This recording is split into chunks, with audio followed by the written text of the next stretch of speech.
What happens to people who are lost in space?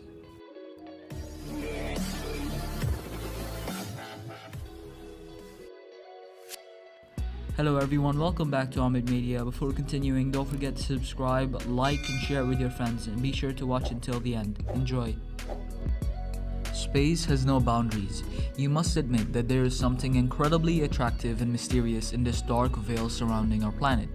Something has been fascinating people for hundreds of years, since the very first time we looked up at the stars. But at the same time, it can be frightening. Space is not only beautiful but also hostile, and sometimes even deadly to humans. If you end up outside the ship or station, get lost, or lose contact, well, we're about to find out today. It is believed that mankind made the first steps towards flying to distant worlds at the end of the 19th century. Back then, scientists figured out that if the aircraft reaches the speed required to overcome gravity and maintains it for a sufficient time, it would be able to go beyond the Earth's atmosphere. Alas, back then people still did not know how to achieve the required speed, and science was not yet able to create truly powerful engines. Many years and 2 world wars later, the era of space exploration began. On October 4th, 1957, the first artificial Earth satellite Sputnik 1 was launched into orbit. Sputnik 1 was made in the Soviet Union and was a kind of sphere with antennas weighing 83.6 kilos. Today it doesn't seem like much, but at that time, the launch of Sputnik 1 was a real breakthrough. After that, scientists launched various living creatures into orbit, like dogs, monkeys, flies, spiders, and other living creatures. On October 12, 1961, mankind had made a huge leap forward in conquering space. Vostok 1 spacecraft was launched from Baikonur Cosmodrome, carrying the world's first astronaut on board, Yuri Gagarin. After making 1 revolution around the Earth and traveling 4,100 kilometers, Gagarin returned to Earth, becoming the most famous, respected, and beloved person on the planet for many years.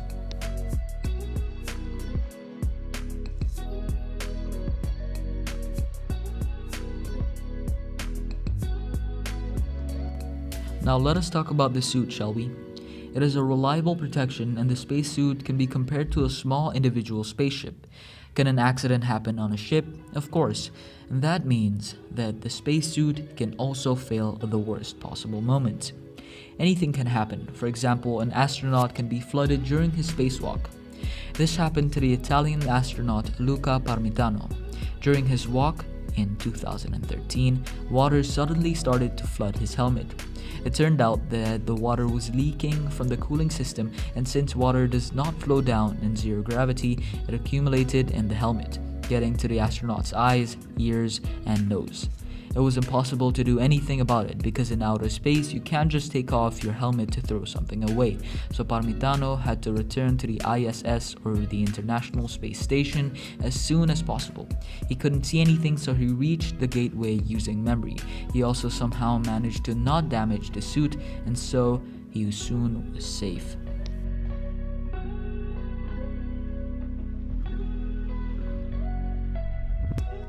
These special suits, which astronauts wear when they go to outer space, are under pressure, and any puncture can lead to lethal consequences. The vacuum is harmful to humans. Without air, human flesh expands to about twice its size, and this can lead to death. It was experienced by the US Air Force pilot Joseph Kettinger, who made a long jump from the stratosphere in 1960. During the jump, his right glove malfunctioned and his right hand swole. Fortunately, though, on the ground it went back to normal, but if this happens in space, you'll be in trouble. Any depressurization may cause air loss. In this case, in 15 seconds, the astronaut will black out from oxygen starvation. This also happened to one NASA pilot who was in conditions close to a vacuum during tests in Houston in 1966. As he puts it, he felt saliva boiling in his tongue, and after that he blacked out. Unfortunately, these tests were carried out on Earth. In outer space, without the protection of the pressure suit, the fluid in the human body could begin to boil as the gases contained in it start to expand. Now, if it isn't a lack of oxygen that kills you, you'll be killed by something else and very quickly. That is why astronaut spacesuits are so durable and tough. Moving in them is extremely difficult, and even the simplest actions require a lot of effort. But this is a necessary measure because another danger in space is micrometeorites. These tiny particles weigh no more than a gram, but their speed relative to the International Space Station can reach 36,200 kilometers per hour. Space debris is also another problem. These are fragments of old spacecraft, some fragments that fell into space during the launch, and other orbital trash. But unlike Earth trash, these ones carry a real danger. Collision with any of these fragments means certain death for the astronaut. And I'm sure, as we all agree and are most frightened about, is the fear of getting lost in space forever. Some astronauts are more scared of this than they are of dying at the re-entry to the dense layers of the atmosphere. The crash of a spaceship means a fairly quick death, but a person who cannot return to Earth, or at least the station, will be slowly dying until the oxygen runs out. Of course, there are precautions. Everyone who goes into outer space is tied to the ISS, or the International Space Station, with a braided steel cable which is 26 meters long. In addition, astronauts usually work in teams of 2 before they get out of the lock that separates the station from outer space. They are also tied to each other. The first astronaut leaving the station ties his cable to the ISS hull, and then he does that with his partner's cable. After this, the second astronaut unfastens his cable from the mount in the gateway and joins his partner with maximum caution. Today, spacesuits are equipped with jetpacks that can fly you back to the station. It's only a theory though, and the astronauts shouldn't be too far away. In this case though, NASA has a special training protocol that is mandatory for everyone. But you might be asking, what if the jetpack runs out of fuel in space?